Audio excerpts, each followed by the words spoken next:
Hola amigas y amigos de México Unido, yo soy Denise Smith y me da gusto darles la bienvenida en este su noticiero ciudadano.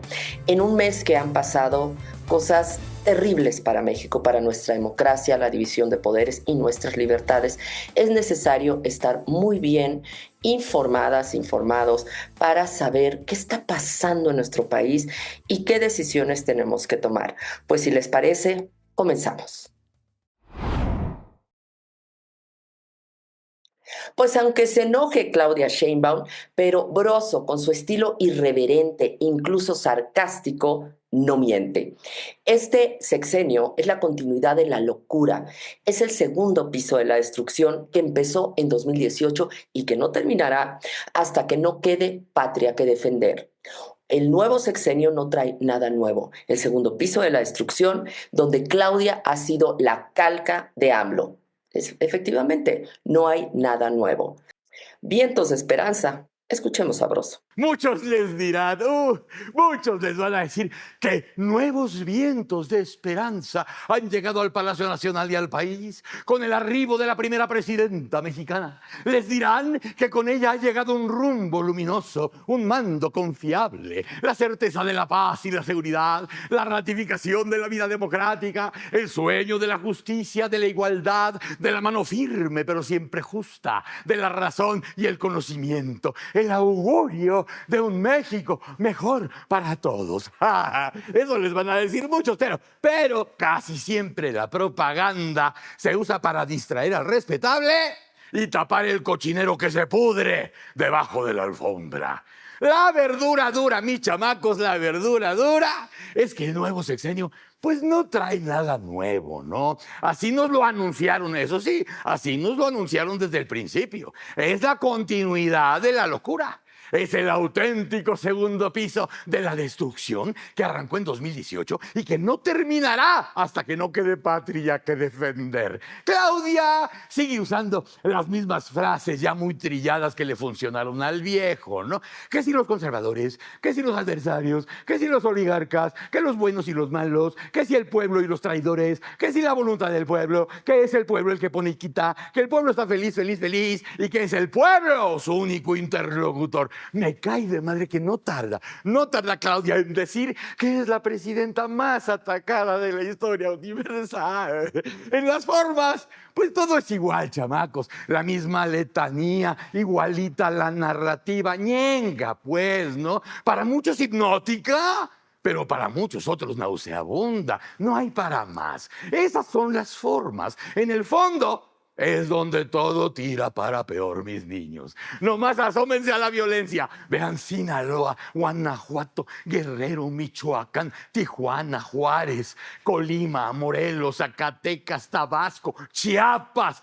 El problemita del Mayo y la chapiza apenas es el aperitivo del banquete que nos espera, mis niños. La gente ya tiene miedo de salir, pero el narco goza de cabal salud. Miren la economía, en los puros calzones, en los puros alfileres. Que es que buscando inversionistas con un marco jurídico de juguete, abriéndole boquetes al Temec y coqueteando con los chinos, gastándose miles de millones en engordar la causa, en los elefantes marihuanos y en la clientela electoral. Ya las arcas no les aguantan el paso. Peligro, ¿eh? Ya han de estar tramando una nueva pinche locura para fondearse chido y desfondarnos cabrón. Claudia es la cuña con A que debe cancelar el Estado de Derecho, que nos costó un huevo, y la vida democrática, que nos costó el otro. Claudia es la palanca con A que apuntala a la obsesión andresiana de mandar al diablo las instituciones. Y después de ver este resumen tan concreto que nos hace Broso, también hay que observar que a esta autoritaria le urge dejar claro que no es autoritaria, aunque nos está llevando a una dictadura donde ella va a ser la primera mujer en la presidencia, pero también la primera dictadora. El primer mes de Claudia Sheinbaum como presidenta de México ha estado marcado por niveles preocupantes de violencia. Informes recientes destacan que México ha experimentado una crisis de violencia significativa durante este periodo, incluyendo fuertes enfrentamientos entre cárteles, coches bomba y altos índices de homicidios. En particular, octubre registró un promedio de 73 asesinatos diarios, con algunos días superando las 90 muertes. Y estos son datos del Secretariado Ejecutivo Nacional, es decir, del gobierno. No vemos ningún cambio significativo en todo el sexenio de López Obrador y lo que va de Claudia Sheinbaum. Los informes también indican que ha habido un notable número de policías asesinados, con un total de 31 solo en octubre. O sea, en un mes se han asesinado 31 policías. La situación subraya las dificultades que enfrenta el nuevo gobierno de abordar la violencia endémica en México. Pareciera que el gobierno López Obrador pasó en blanco, donde no solo no se combatió la inseguridad, incrementó, y es claro el fracaso de la estrategia abrazos no balazos. Dice Claudia que ella no vive en Palacio Nacional, pero si ella no vive ahí, entonces ¿para qué tanta valla, policías y cercas alrededor de todo Palacio Nacional? ¿A quién están protegiendo? ¿Quién se esconde tras esta gran muralla? Además, el ministro González Alcántara Carrancá exigió a Claudia aclarar los gastos de Palacio Nacional. Ustedes saben que mientras vivió el inquilino de Palacio, López Obrador, se pagaba un hospital privado con médicos incluso que venían de los Estados Unidos, se pagaban chefs especiales para hacerle de comer no solo a López Obrador, sino también a todos sus invitados. Grandes y grandes lujos que sería imposible aquí definir, pero sí que fue muy costoso para las y los mexicanos. Pues bien, el ministro está exigiendo a Claudia que transparente estos gastos. Ella asegura que no vive ahí. Entonces, ¿a quién se está protegiendo? ¿Quién se está protegiendo tras estas vallas? Vean ustedes cómo está blindado Palacio Nacional. La semana pasada, el ministro Alcántara Carrancá presentó una iniciativa para controlar la constitucionalidad de reformas inconstitucionales. Ustedes saben que ante la reforma constitucional para el Poder Judicial, este ministro presentó una propuesta que se va a discutir el próximo martes 5 en la Suprema Corte de Justicia. Pues bien, él asegura que si no se hace caso, se entendería que se está en vías de un rompimiento del orden constitucional.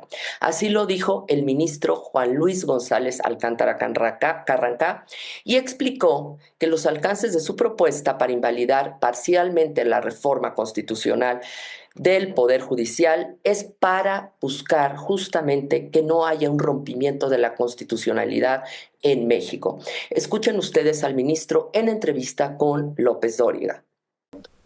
Ahora, en caso de que se apruebe, los 8 ministros aprueben este proyecto, su proyecto, ¿qué pasaría? ¿Qué es lo que sigue? Primero tendríamos que discutirlo ampliamente. Nosotros lo presentamos con la intención de que lo mejoren, lo puedan enriquecer. La discusión que tendremos el martes, vamos a iniciar a las 10 de la mañana, un poco antes, para poderlo hacer. En el caso de que todos consideren que se debe de aprobar, pues la situación será que ya será una sentencia que se la comunicaremos a las partes que plantearon estas acciones de inconstitucionalidad y a las autoridades correspondientes. Si no les hacen caso. Bueno, si no nos hacen caso, pues entonces nosotros entenderemos que estamos en vía de un rompimiento del orden constitucional. Pues es una situación muy especial. Si una autoridad ejecutiva no respeta la ley, pues entonces el sistema de Estado de Derecho queda cuestionado por esa posible decisión del Ejecutivo, que sería una decisión única. Nosotros estamos ofreciendo una alternativa distinta y creemos que debe ser estudiada y con mesura vista y no sin haberla leído hablar de que es una cosa que está muy mal, ¿no? Entonces, nosotros pedimos prudencia y así la haremos nosotros en el mismo pleno. Consideramos que deberíamos de discutirlo con calma el próximo martes. Y por su parte, la analista política Verónica Ortiz dice que le parece un proyecto de sentencia muy equilibrado en el sentido de que deja claros varios puntos. Pues mira, el proyecto de sentencia, que es bastante amplio y así de una primera lectura un poco somera, pero ya dabas tu cuenta de básicamente los puntos más importantes. Y creo que, respondiendo a tu pregunta, a mí me parece un proyecto de sentencia muy equilibrado, en el sentido de que deja claros varios puntos muy importantes. Por ejemplo, deja en claro que proceden las acciones de inconstitucionalidad contra reformas a la Constitución, es decir, que la Constitución se considera una norma de carácter general, con rango de ley, entonces sí proceden las acciones de inconstitucionalidad. Después, la Suprema Corte sí es competente para conocer de estos recursos, cosa que es muy importante porque había estado incluso cuestionado, ¿no?, por parte del legislativo, de que pues la Suprema Corte ni siquiera debería de darle entrada, ¿no?, a estos recursos legales.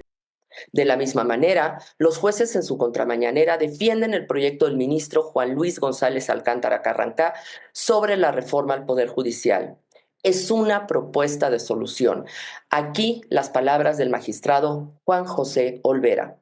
En este caso, entonces, no estamos frente a una decisión, sino solo frente a un documento de trabajo, a una propuesta que uno de los 11 ministros le está formulando a sus 10 compañeros. Esto lo enfatizo porque el día de ayer hubo una reacción airada de un conocido e influyente diputado federal, diciendo, esto está muy mal, no es posible que un solo ministro quiera detener la reforma. Y me parece que tiene razón, no es posible, no es correcto, pero nadie pretende eso. Me parece que lo que debe entenderse claramente es que no ha decidido un ministro detener la reforma. Un ministro hoy está haciendo una propuesta de solución que necesita de al menos otros 7 votos, que otros 7 de sus 10 compañeros estén de acuerdo con él. Pero esto pasa por una deliberación que será pública, que será justificada y que eventualmente será votada de cara a todos los mexicanos en el transcurso del día, en horas hábiles, digámoslo, de manera clara y transparente. No nos equivoquemos, no es una decisión, es solo un proyecto. Ningún ministro por sí solo ha pretendido detener el trabajo de los legisladores. Pero entonces estamos por enfrentar una crisis constitucional. En caso de desacato, los ministros podrían determinar la destitución de diputados, senadores e incluso, escúchenlo bien, de la presidenta sin la necesidad de desafuero. Así lo dijo el exministro José Ramón Cosío en entrevista. No, pero podría suceder, que es lo que usted está planteando con toda razón, que los diputados, los senadores, la presidenta de la República dijera, nosotros no hacemos caso de eso. Lo voy a poner en un sentido metafórico, habría 2 constituciones. La constitución que los diputados senadores consideran que está vigente porque fue publicada en el Diario Oficial el 15 de septiembre, y la constitución que los ministros considerarían, y las ministras, que está vigente porque es la que resultó de la sentencia. Ahí puede venir una escalada peligrosísima, de verdad peligrosísima, y ojalá la racionalidad se imponga. ¿Por qué? Porque en caso de que se diera esta situación, los ministros podrían considerar que hay un desacato por parte de los diputados, los senadores y algunas otras autoridades, y los ministros, con base en la fracción 16 del artículo 107 de la Constitución y sus aplicaciones al 105, podrían considerar que hay que remover, hay que destituir y someter a proceso a quienes no acaten su sentencia. Por otro lado, hemos escuchado la supremacía constitucional. ¿Qué es esa peligrosa supremacía constitucional que se está regalando Morena? Pues con la supremacía constitucional, Morena ya tiene el poder absoluto en México. Así, escúchenlo bien. Si quieren, podrán quitarte tu casa y no podrás hacer absolutamente nada. Es decir, el país está en sus manos. El inicio de la dictadura. Sí, así es. El inicio de la dictadura. Con la reforma de la supremacía constitucional se destruye la separación de poderes. Dicha ley le otorga supremacía al Congreso, no a la Constitución. Aquí nos explica Luis Carlos Ugalde y de la misma manera nos advierte lo que puede pasar el día de mañana, martes 5 de noviembre, que se discuta en la Suprema Corte de Justicia la iniciativa que presentó el ministro Alcántara Carrancá. Este próximo martes pueden ocurrir básicamente dos cosas en la Corte. Uno es que los ministros, después de lo que ocurrió con la nueva reforma de supremacía constitucional, tiren la toalla y digan, hasta aquí llegamos, ya no nos vamos a enfrentar, ya no podemos revocar, invalidar nada, todo es plenamente vigente. Bye. Termina el juego, el gobierno gana y se implementa la reforma judicial en todos sus elementos y además la ley de supremacía constitucional o esta nueva regla queda vigente para las próximas décadas. La otra, que creo que será más probable que ocurra, es que la Corte invalide parte de la reforma judicial y que diga, va todo esto sí, pero la elección de jueces no va. Y lo que está haciendo el gobierno y Morena en estos momentos es colocarse por encima de la Constitución, porque esta reforma de supremacía constitucional, Pepe, no es de supremacía constitucional. Si respetáramos la Constitución de 1917 establece un sistema de división de poderes. Lo que se está destruyendo es ese sistema de división de poderes porque estamos dándole supremacía constitucional al Congreso, no a la Constitución, al Congreso. Y por su parte, Morena y aliados tenían tanta prisa por aprobar la minuta de supremacía constitucional que no discutieron una reserva de un diputado de la 4T que habían votado tanto a favor como en contra al final de la sesión.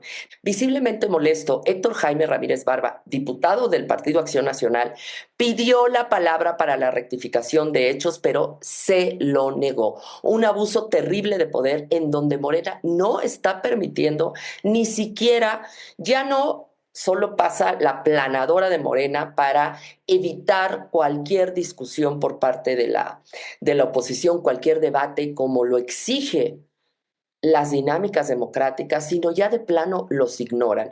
Gutiérrez Luna los ignoró, por lo que Margarita Zavala, de la bancada panista, protestó desde su curul. Asimismo, Margarita Zavala nos explica la gravedad de la supremacía constitucional. Con este paquete constitucional, en donde reforma el 105 y 107, Morena, los oficialistas, acaban haciendo un paquete que en lugar de supremacía constitucional le vamos a llamar el paquete de la dictadura. Porque con este paquete pueden reformar la Constitución para quitarte tu propiedad, para quitarte tus derechos humanos, para meterte a la cárcel porque no pagaste una multa. Si reforman la Constitución, no va a haber medio para defenderte. Por eso votamos en contra y seguiremos dando el debate. Ganarán porque tienen un número que el Tribunal Electoral les dio, pero no porque tú votaste por ellos. Ganarán en número, pero no tendrán la razón. Estaremos también esperando a la Corte para que la Corte resuelva en favor tuyo. No lo puedo creer, Marquitas. ¿De veras cambiaste la Constitución, cara?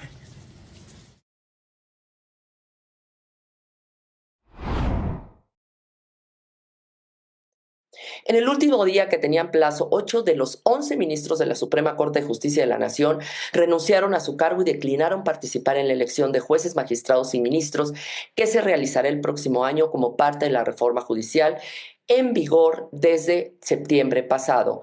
Los juzgadores basaron su salida anticipada en el artículo 7º transitorio de la reforma al Poder Judicial de la Federación. Es decir, de la misma reforma que hizo Morena, ellos utilizaron los argumentos de esta reforma para anticipar su salida, como esta reforma lo planteaba, porque establece que para acceder al haber de retiro deben renunciar al cargo a más tardar el 31 de octubre, pero con efectos al año entrante, es decir, van a seguir en su puesto hasta el año entrante. Entre las inéditas dimisiones destaca la de la ministra Ana Margarita Ríos Farjat, quien además renunció a su pensión establecida en la misma reforma judicial impulsada por el expresidente López Obrador y Morena. Pero aquí, ¿cuál fue la sorpresa? Morena había estado, primero Morena propone que si renuncian al 31 de octubre van a tener derecho a su pensión. Entonces ellos, de todas maneras, los van a correr en el año que entra, cuando termine este periodo y venga la elección de jueces y magistrados y ministros. Entonces ellos renuncian para poder acceder a una pensión que por derecho y por ley les merece. Y entonces en el momento que renuncian, a estos no les parece y empiezan las discusiones en donde los acusan de que se quieren llevar un gran botín, o sea, su propia pensión. Y entonces la ministra Margarita Ríos Farjat decide renunciar a esta pensión. Ya los dejaron sin argumentos. Y por su parte, las ministras Yasmín Esquivel, Loretta Ortiz y Liena Batres, estas tres ministras totalmente aliadas y alineadas al régimen, identificadas obviamente con Morena, son las únicas que no renunciaron a su cargo y que desde hace semanas anunciaron que participarán como candidatas para mantener el cargo. Es decir, ellas sí se quedan para seguir alineadísimas al sistema, para poder desde la Corte seguir rechazando cualquier acto de inconstitucionalidad que sea impugnado por la oposición o la ciudadanía. Se quedan para defender al régimen de la ciudadanía. Y por otro lado, derivado de todo lo anterior, ya empezó la cacería de brujas de la Inquisición de Morena a quienes no se les sometan. Sheinbaum acusó de provocaciones por parte de los ministros de la Suprema Corte de la Nación, luego de que 8 de ellos presentaran sus renuncias de acuerdo a la propuesta que dieron los de Morena en la reforma al Poder Judicial. Y enfrente de la próxima discusión del proyecto del ministro Juan Luis González Alcántara Carranca. En su conferencia matutina del jueves pasado, la mandataria insistió en que los ministros están violando la Constitución y los acusó de tomar una decisión política no jurídica. Ella no solo miente, está tergiversando la verdad para linchar públicamente a quienes están evidenciando su autoritarismo y están además cumpliendo con la Constitución que ha sido modificada el mes pasado por el propio Morena. Pero obviamente, como les dieron un cachetadón con guante blanco, esta mujer no se puede quedar callada y sale a mentir. Por su parte, el ministro Luis María Aguilar Morales rechazó las declaraciones de Sheinbaum, quien lo acusó a él y a sus compañeros en el Pleno de la Suprema Corte de Justicia de la Nación de estar provocando al gobierno para que sean llevados a juicio político. O sea, los están provocando, cumpliendo con la Constitución. Por si fuera poco, la Fiscalía General de la República, escuchen esto, ha iniciado diversas carpetas de investigación contra jueces y magistrados por el probable delito de abuso de autoridad después de las suspensiones que otorgaron contra la reforma judicial. Ahora, hacer su trabajo como jueces y magistrados está siendo considerado como un abuso de autoridad. Es así como lo denominan, es así como la Fiscalía inventa delitos, como lo hizo durante todo el sexenio de López Obrador, para complacer al régimen y además perseguir a los opositores o a quienes se atreven a ejercer el derecho o ejercer su trabajo. A todos estos se les está inventando este delito de abuso de poder en ejercicio de sus funciones para poderlos callar y para poder además mandar un mensaje a los otros jueces y magistrados o a la población, a quienes se opongan a los caprichos, a los mandatos autoritarios de este régimen.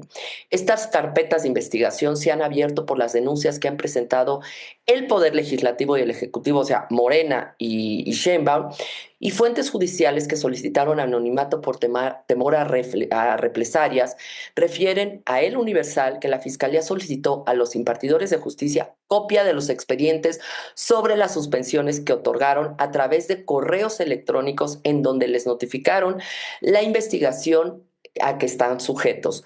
Jueces y magistrados aseguran que son medidas con el objetivo de coaccionar y amedrentar y que se utilizan en regímenes autoritarios y autocráticos cuando aún hay jueces incómodos para presionarlos a que resuelvan de acuerdo con las necesidades y criterios del régimen.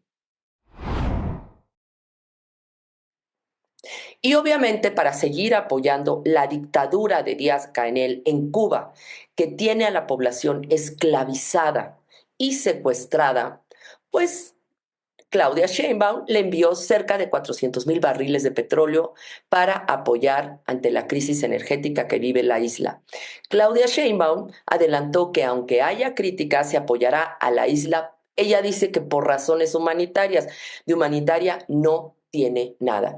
Es nada más para que la población que está brutalmente empobrecida y en las condiciones más precarias no se levante en contra del dictador. A pregunta expresa en conferencia de prensa matutina, la jefa del Ejecutivo señaló que no tiene el dato exacto de los barriles enviados a Cuba, pero en caso de que sean 400,000, no representa la producción diaria de México, que es de 1.6 millones de barriles, y la idea es minimizar este apoyo a Cuba cuando nosotros tenemos una crisis brutal en Pemex, pues esta mujer les sirve a Cuba con el cucharón grande. El primer periodista asesinado en el sexenio de Claudia Sheinbaum, Mauricio Cruz Solís, periodista del portal Minuto a Minuto, fue acribillado en el municipio michoacano de Uruapan. El crimen se dio luego de que realizó una entrevista al presidente municipal Carlos Manzo y a los locatarios del mercado que sufrieron incendio de sus locales en días recientes. No hay personas detenidas por este hecho. Sismo en la Cámara de Diputados. Se destapó un fraude en la votación de la reforma de supremacía constitucional.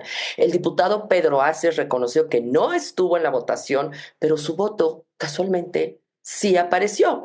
Pedro Aces, líder proletario que no vive con una vida proletaria, diputado por Morena, emitió su voto en favor de la supremacía constitucional, iniciativa que anula la Constitución y a la vez estaba disfrutando un partido de béisbol en Nueva York. Y fue doble el fraude porque primero aparece su voto y luego lo borran, es decir, un voto fantasma de Pedro Aces en la Gaceta Parlamentaria. En la votación cantaron 340 votos, incluyendo el voto de Pedro Aces, pero en la Gaceta Parlamentaria borraron ese registro y solo aparecen 339 votos. Pensaron que no nos íbamos a dar cuenta, pero sí lo hicimos. Ni el video ni la foto coincide con la información de la Gaceta Parlamentaria.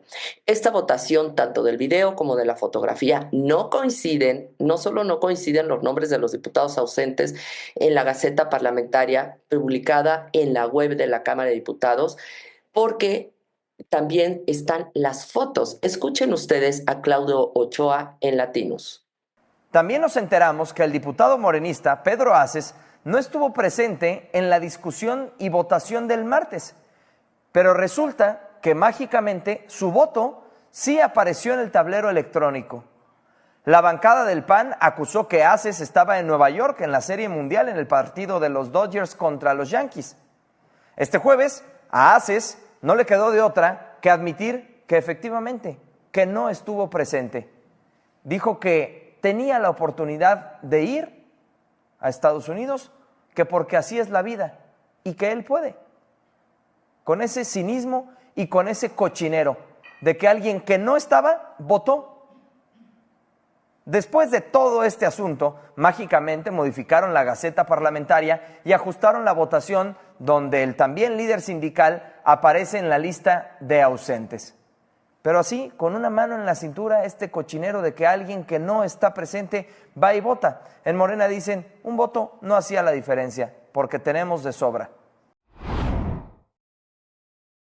Entre cuotas y cuates, Morena no tiene límites y la semana pasada demostró que harán todo para instalar su dictadura. El Comité de Evaluación es un ejemplo de la sumisión y lealtad ciega que desean para manipular la justicia en el país. Los 5 integrantes son empleados del régimen y tienen padrinos que les dirán qué hacer. Este comité de evaluación será el encargado de seleccionar a los aspirantes para jueces, magistrados y ministros, y en conclusión es una farsa y una simulación que busca controlar al Poder Judicial para alinearlo al oficialismo. Hasta Arturo Saldívar está en la lista. Las 5 personas que integran este comité mantienen vínculos políticos con Morena y con sus aliados. Este comité de evaluación no tiene autonomía ni independencia de decisión. Se trata de un comité a modo, donde quienes seleccionarán a los juzgadores comparten una afinidad ideológica con el régimen. Este comité es clave, pues definirá la lista, escúchenlo bien, la lista de los candidatos a ocupar cargos judiciales. Y obviamente, si ellos no avalan perfiles que son de la oposición, por supuesto que nada más podrían dejar puros perfiles afines al régimen. Pero la falta de imparcialidad amenaza con viciar el proceso desde su origen, garantizando jueces y magistrados afines al oficialismo, algo gravísimo para nuestra democracia. Ya el martes pasado en la oposición se advirtió esta simulación. La lista de los integrantes del comité fue difundida antes de ser votada en el Pleno. Este proceso pretende someter al Poder Judicial a los intereses de Morena y sus aliados, buscando controlar las decisiones judiciales desde el Poder Ejecutivo. Este atropello es inaceptable en un sistema que aspira a la verdadera justicia. Y ahora vean este video, es sensacional, donde José Cárdenas cuestiona a Olga Sánchez Cordero, que entre carraspeos y repetición de lo que le preguntan, como no tiene la idea clara, pues simplemente cantinflea y pues prácticamente pretende justificar la dinámica de cuotas y cuates de Morena. Chequen el ridículo de esta ministra de la Corte que pasó de florero de López Obrador a palera del sexenio. Pepe, aquí hay una larga historia de todo esto. Hay una larga historia porque incluso tú sabes perfectamente que la designación de comisionados del INAI, de comisionados de la Comisión Federal de Competencia, de telecomunicaciones, etcétera, los partidos políticos, o sea, el PRI y el PAN, se ponían de acuerdo. Incluso coloquialmente se hablaba de designación de cuotas y cuates. Entonces, ¿en qué estamos parados o dónde estamos hablando, mi querido Pepe? Estamos renovando las cuotas de cuates. Y por otra, no, porque ahora, ya me quedé sin voz, porque ahora es el pueblo el que los va a elegir. Este comité va a proponer. Es mentira que la justicia esté cercana al pueblo. Morena está destruyendo al país con su simulación y venganza política. Hacemos un llamado a la sociedad civil, a organismos de derechos humanos y a todas las voces críticas para que se sumen y alcemos la voz. Es momento de defender la independencia de nuestros juzgadores y garantizar una justicia libre. Mañana martes 5 de noviembre serán las elecciones presidenciales en Estados Unidos y la moneda está en el aire. Un sondeo realizado a votantes en Estados Unidos muestran divisiones de acuerdo a género, etnicidad y educación en la recta final hacia la elección. Las votaciones en Estados Unidos no se cuentan igual que en México. Cada uno de nuestros votos cuenta como un voto. Allá no. Se hace a través de una dinámica que lleva el colegio electoral. ¿Pero qué es este colegio electoral? Es la forma en que nos referimos al proceso en el que los votantes estadounidenses eligen a su próximo presidente. Todo esto comienza luego de que los partidos políticos escogen a su candidato y a su compañero de fórmula. Aquí tenemos la explicación más sencilla que pudimos encontrar. El colegio electoral es la forma en que nos referimos al proceso por el que los ciudadanos de Estados Unidos eligen al presidente. Funciona de la siguiente manera. Después de que cada partido determina un candidato presidencial, el candidato elige estratégicamente un compañero de fórmula para las elecciones generales. Luego los equipos hacen campañas intensas en preparación para la recta final de las elecciones el 5 de noviembre, el primer martes de ese mes. El día de las elecciones, los votantes inscritos acuden a su centro electoral local para elegir al candidato de su partido a la presidencia. Y el presidente será determinado técnicamente por un sistema llamado colegio electoral. El colegio electoral está formado por representantes o electores que se asignan en función de los resultados de la votación en cada estado. Los estados más poblados tienen más electores y los estados con menor población tienen menos. Para ganar la presidencia, un candidato debe obtener la mayoría, es decir, 270 de los electores, quienes emiten su voto aproximadamente un mes después. Sin embargo, el nuevo presidente no toma posesión de su cargo oficialmente hasta la investidura, que se celebra a finales de enero.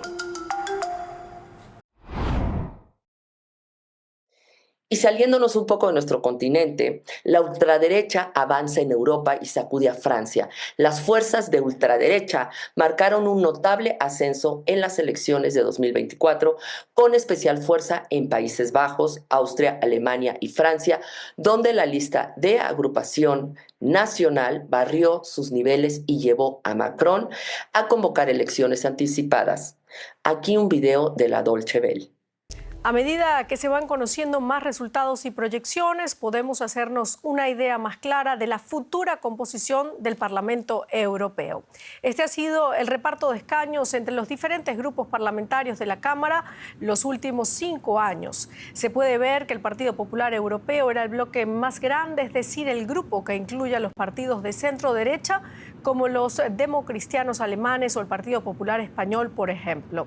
Y seguiría siendo el grupo más numeroso en el nuevo Parlamento, pero las mayores oscilaciones están en los extremos, con los votantes dando la espalda a los partidos verdes de Europa, que perderían unos 18 escaños, y un crecimiento del grupo Identidad y Democracia, que involucra a partidos de extrema derecha y populistas, pero no a la AfD de Alemania, que fue expulsada de este bloque poco antes de los comicios. Todo parece indicar, como hemos dicho, que los sondeos no se van a equivocar en estas elecciones europeas. En los países donde ya han cerrado los centros electorales este domingo, la ultraderecha ha ganado fuerza. Y así llegamos al final y los invitamos este martes a que nos acompañen. Ahora vamos a cambiar el horario de nuestras transmisiones, gracias a que ustedes nos los pidieron, porque ya nos dimos cuenta que a las 6 de la tarde la gente todavía no está en su casa, están saliendo de trabajar y por tanto les dificulta entrar a las conferencias que preparamos para ustedes. Y este martes va a ser, en verdad, decisivo. Por un lado tenemos la discusión de la reforma al Poder Judicial con la propuesta del ministro González Alcántara Carrancá, quien discutirán si echan para atrás la reforma al Poder Judicial, si se acepta esta nueva propuesta del ministro González Alcántara Carrancá, y esto va a ser decisivo para nuestra democracia. Y por otro lado, tenemos las elecciones de Estados Unidos que, pues, también lo que pasa en Estados Unidos va a afectar a México. Si gana Kamala o si gana Trump, será una combinación que nosotros tendremos que estar muy atentas y atentos. Pero por otro lado, también es necesario que veamos cómo se va construyendo este proceso postelectoral, porque ya anunció Trump que no va a aceptar el resultado de las elecciones si él no gana. En verdad las cosas se pintan muy complejas, muy difíciles, y necesitamos nosotros quedarnos aquí para poder analizar y sobre todo para saber qué resultados van a presentarse derivados de esto que va a pasar, de estas dos acciones, de estos dos eventos que van a pasar este martes. Por lo tanto, nosotros tendremos el análisis muy certero de Lorenzo Lazo a las 7:30 en nuestro canal. Muchísimas gracias y que tengan la mejor semana.